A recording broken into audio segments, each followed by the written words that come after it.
අදත් අපේ channel එකත් එක්ක එකතු වෙන ඔයාලට සුබ දවසක් වේවා කියලා ප්‍රාර්ථනා කරනවා.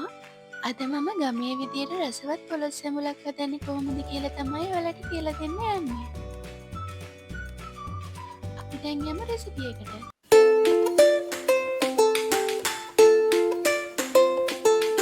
පොළොස් ගෙඩිය පොත්ත හැරලා මම මේ විදියට කොටු ආකාරයට කපාගෙන තියෙනවා.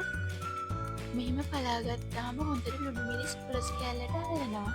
අපි දැන් බලමු පොළොස් සැඹුල හදාගන්න අවශ්‍ය අමුද්‍රව්‍ය ටික. මම මෙතන පොල් මිටක් විතර කාගෙන තියෙනවා. මෙතන ගොරක පිටි 4ක් තියෙනවා. අපේ තේ හැඳි භාගයක් තියෙනවා. උළුහල් තේ හැඳි භාගයක් තියෙනවා සහ කරාමුණටි 3ක් විතර අරගෙන තියෙනවා. ඒ වගේම තව හාල් මිටකුත් අරගන්න ඕනේ. ඒ වගේම බෙත්තු තුන පහ තේ හැඳි 2යි, පහ තේ හැඳි භාගයයි, ගම්මිරිස් තේ හැඳියි. මෙතන මම ලුණු ගෙඩියක් කපාගෙන තියෙනවා. අවු මිරිස් කෑල්ල 3ක් පොඩියට කපාගෙන තියෙනවා. සහ සුදු ලුණු බික් 4ක් පොඩියට කපාගෙන අරගෙන තියෙනවා. ඒ වගේම මිරිස් කුඩු තේ හැඳි 4කුත් ගන්න ඕනේ.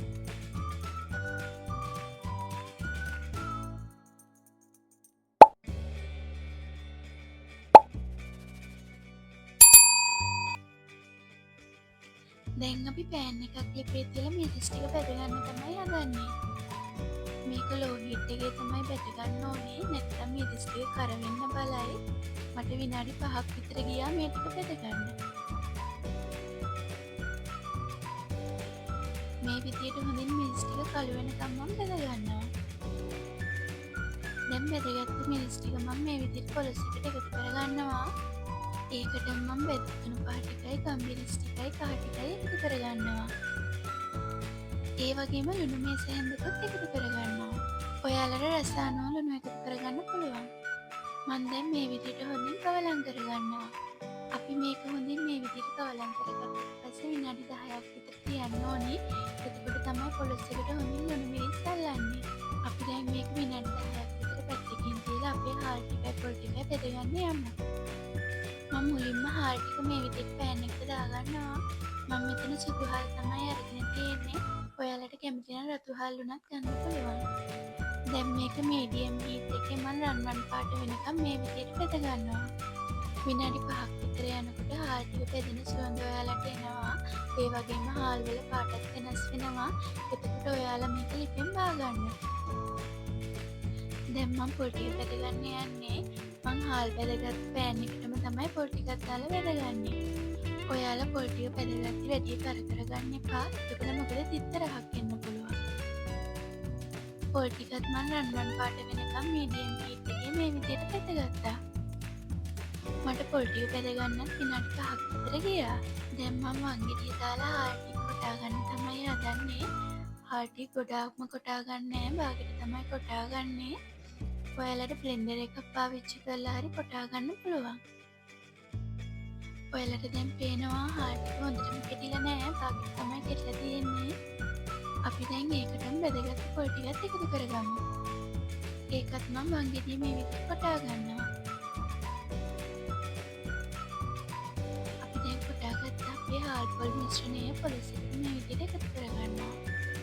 ඒකත් දැන් මේ විදිහට පොළොස් එකත් එක්ක හොඳට කවලම් කරගන්න ඕනේ. දැන් මම පොළොස් එකේ ටෙම්පරාදුර තමයි හදාගන්න යන්නේ. මම දැන් මේ විදිහට හොඳින් ඉඳ තියෙන ඇටලියක් අරගෙන ඒකට පොල් තෙල් මේස් හැඳි 4ක් විතර එකතු කරගන්නවා. තෙල් ටික හොඳින් රත් වුණාට පස්සේ අපයි උළුහාල්ුයි කරාමුණටි ටිකයි එකතු කරගන්නවා. දැන් මේ විදිහට අප උළුහාල් ටික හොඳින් වැදුණාට පස්සේ ලුණු සුදු ලුණු අමුමිරිස් ටික එකතු කරගන්න ඕනේ. දැන් මේ ටිකත් මේ විදිහට හොඳට ටෙම්පරාදුර කරගන්නවා. මේ විදිහට හොඳින් මිනිත්තු 3ක් විතර ටෙම්පරාදුර කරගන්න ඕනේ. දැන් මම රම්පි කරපිංචි ටිකක් මේකට එකතු කරගන්නවා. විනාඩි 5ක් විතර මේක හොඳින් ටෙම්පරාදුර වුණාට පස්සේ අපි පොළොස් ටික මේකට එකතු කරගන්න ඕනේ.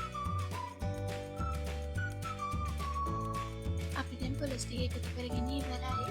කලින් හදාගත්ත බේකින් මිලිලීටර් 500ක් මම මේ විදිහට එකතු කරගන්නවා. දැන් මේක ඉනිස්සරේට කලවම් කරගන්නවා.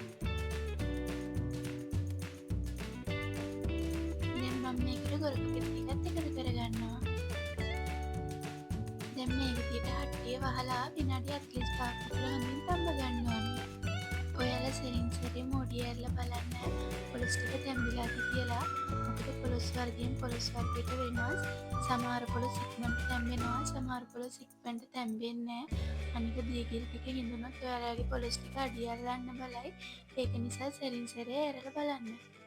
එහෙම අඩිය අල්ලන්න බලනවා නම් වතුර ටිකක් හරි දීගිරි ටිකක් හරි තියෙනවා නම් දාන්න. මට මේක තම්බ ගන්න විනාඩි 45ක් විතර ගියා. මේ තියෙන විනාඩි 45ක විතර පස්සේ. දැන් මම මේකට මිටිකිරි මිලිලීටර 300ක් විතර එකතු කරගන්නවා. මිටිකිරි එකතු කරගත්තට පස්සේ මේක මේ විදිහට හිමින් සැරේ කවලම් කරගන්න. ඔයාලට අවශ්‍ය නම් මේ වෙලේදී තක්කාලි ගෙඩියක් වුණත් එකතු කරගන්න පුළුවන්. මිටිකිරි ටික එකතු කරගෙන විනාඩි 10ක් විතරක් තිබ්බේ තිබ්බා.